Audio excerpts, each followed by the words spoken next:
Ce samedi 2 décembre, l'émission Vizorek présente. Sur Paris Première diffusera un documentaire sur Daniel Prévost. L'occasion de revenir sur son rôle dans le film Un dîner de cons qui lui a valu un César du meilleur acteur dans un second rôle. Daniel Prévost est à l'honneur sur Paris Première. Ce samedi 2 décembre, l'émission Vizorek présente sera consacrée aux comédiens et humoristes avec le documentaire baptisé Daniel Prévost, Bande de ringards, diffusé dans le cadre d'une soirée autour des Grands-Ducs de l'Irrévérence. L'occasion de découvrir comme jamais l'artiste de 84 ans grâce à un portrait dans lequel il parle de lui et de sa carrière.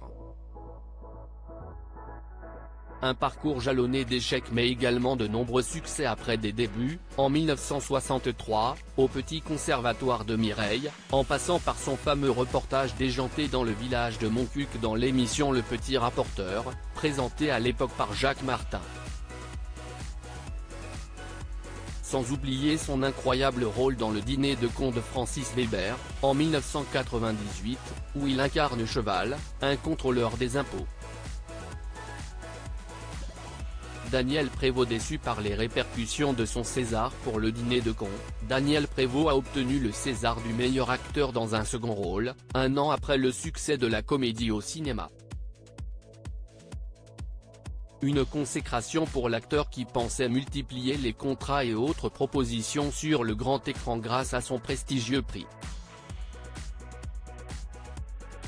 Comme le rapporte Téléstar, après la cérémonie de récompense, ses confrères lui avaient même assuré que s'il obtenait un César c'y ensuite un an de boulot.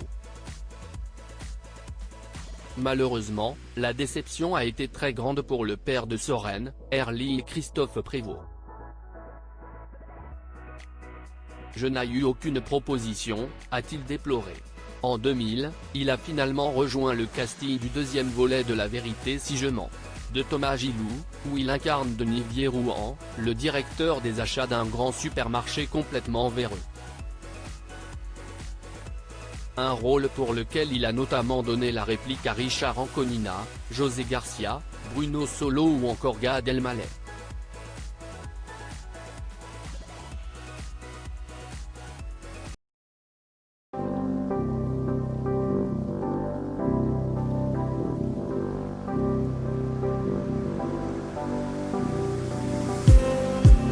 Just